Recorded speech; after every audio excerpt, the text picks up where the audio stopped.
Hello, you're watching News Mongolia on MNB World, and I'm your host, Jargalma Tufshinjargal.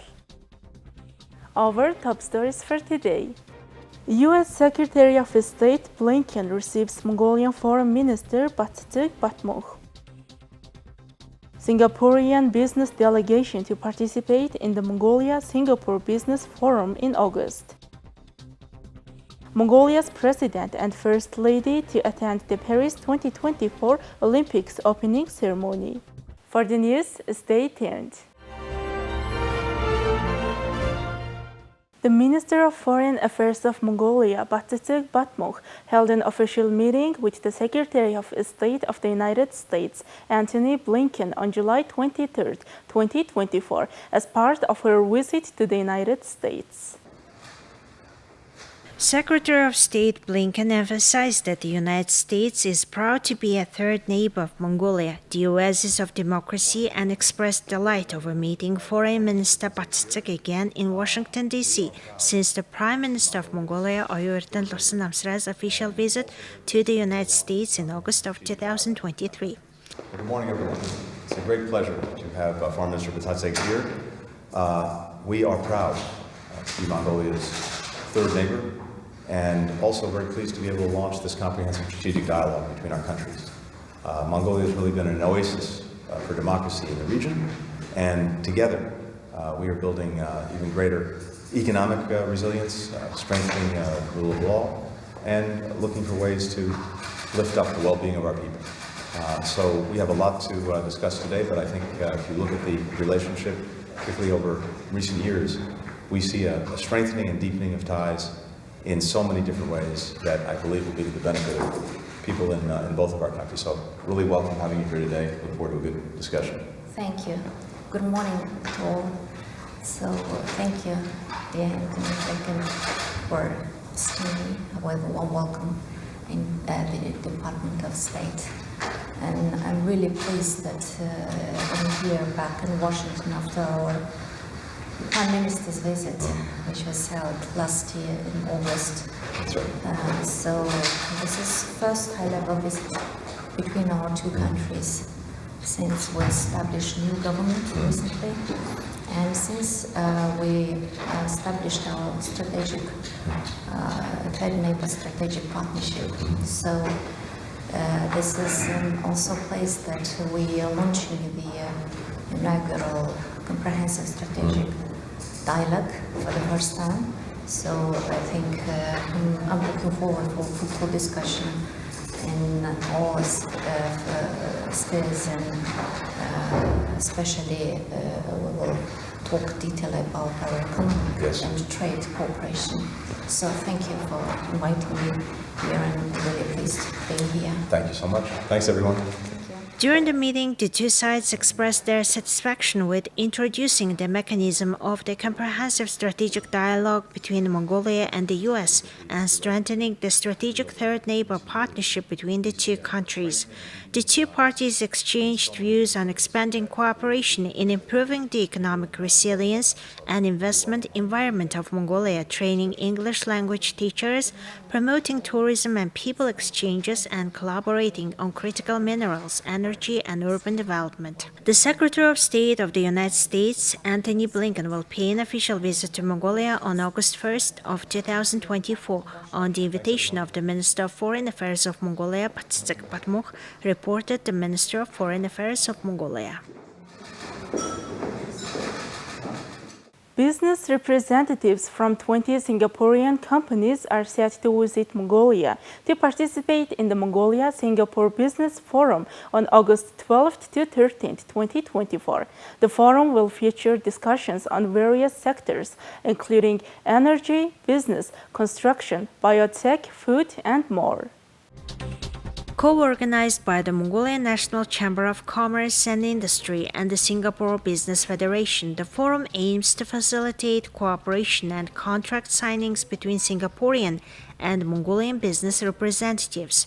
This marks the fourth business meeting between the two sides.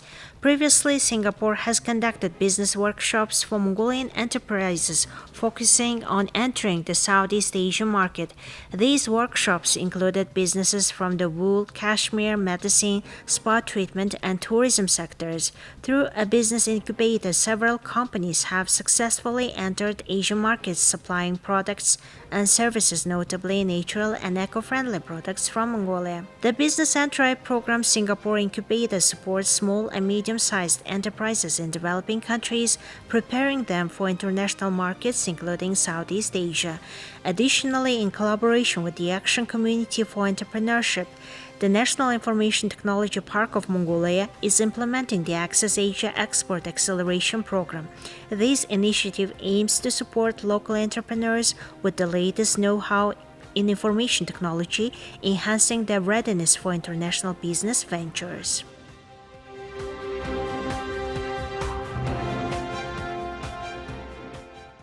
Now let's take a look at Mongolian current affairs. The President of Mongolia, Хурилсахухна, and First Lady Battsetseg have been invited by President Emmanuel Macron of France and the International Olympic Committee President Thomas Bach to attend the opening ceremony of the Paris 2024 Olympics on July 26th. More than 60 heads of state, government officials, and international organization leaders will be present at the Paris Summer Olympics opening ceremony. At the 33rd Summer Olympics, which symbolize peace and harmony among humanity, 33 Mongolian athletes will compete in 9 sports, beginning with archery. Mongolia has been participating in the Olympic Games since 1964. Mongolian athletes have won a total of 30 medals in the Summer Olympics and 4 medals in the Paralympics. Thank you for staying with us. Now let's take a look at currency exchange rates provided by Mongol Bank.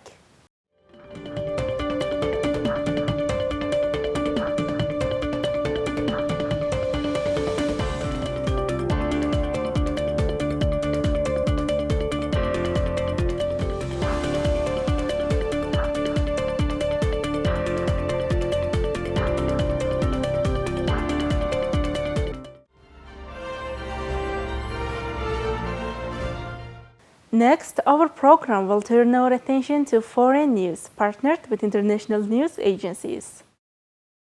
Insisting that the defense of democracy is more important than any title, President Joe Biden on Wednesday explained in Oval Office addressed his decision to drop his bid for re-election and to throw his support behind Vice President Kamala Harris.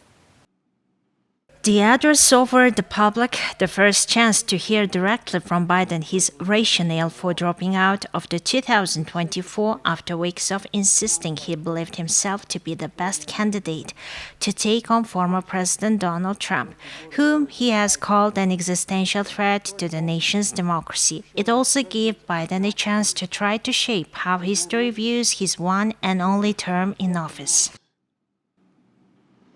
My fellow Americans, I'm speaking to you tonight from behind the resolute desk in the Oval Office. In this sacred space, I'm surrounded by portraits of extraordinary American presidents.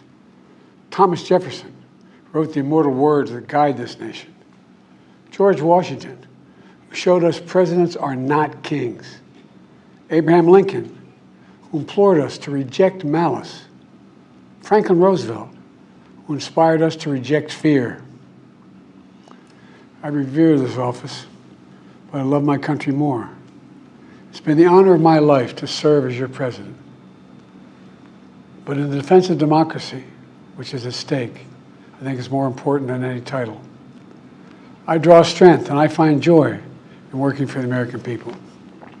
But this sacred task of perfecting our union is not about me. It's about you, your families, your futures. It's about we, the people. We can never forget that. And I never have. I've made it clear that I believe America is at an inflection point. One of those rare moments in history when the decisions we make now will determine our fate of our nation and the world for decades to come. America's going to have to choose between moving forward or backward, between hope and hate, between unity and division. We have to decide, do we still believe in honesty, decency, respect, freedom, justice, and democracy? Israeli Prime Minister Benjamin Netanyahu vowed Wednesday during his fiery speech to Congress that he will not rest until all the hostages taken by Hamas have been returned home. As we speak, on the morning of October 7th, the entire world saw Noah's look of desperation as she was violently abducted to Gaza on the back of a motorcycle. I met Noah's mother, Leora, a few months ago. She was dying of cancer. She said to me, "Prime Minister, I have one final wish. I wish to hug my daughter Noah one last time before I die." 2 months ago, I authorized a breathtaking commando rescue operation. Our special forces, including a heroic officer named Arnon Zmora, who fell in this battle, rescued Noah and 3 other hostages. As he spoke, freed former hostages and families of hostages who have died or are still in captivity listened to the address in the House chamber. Lawmakers of both parties rose to applaud rescued hostage Noah Argamani. Netanyahu also recognized Eliyahu Bibas, whose son Yarden, wife Shiri, and 2 small boys Ariel and Kvir were taken by Hamas and are believed to still be in captivity, and Iris Haim, whose son Yotam escaped Hamas captivity with 2 other Israelis but was mistakenly killed by Israel forces.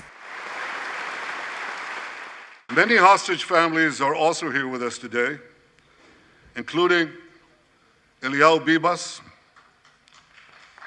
Eliyahu Bibas is the grandfather of those 2 beautiful red-headed boys, the Bibas boys, toddlers. And they were taken hostage with their mother and Eliyahu's son. The entire family was taken hostage.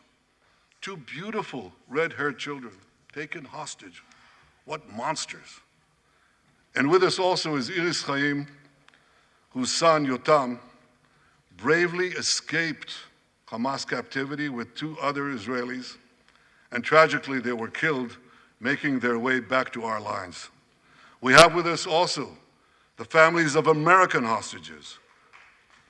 They're here. Security escorted out protesters in the gallery who rose to display T-shirts with slogans demanding that leaders close a deal ending the conflict and freeing hostages. Now let's take a look at weather forecast for world major cities.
Alright, that's all for today. Thank you for staying with us.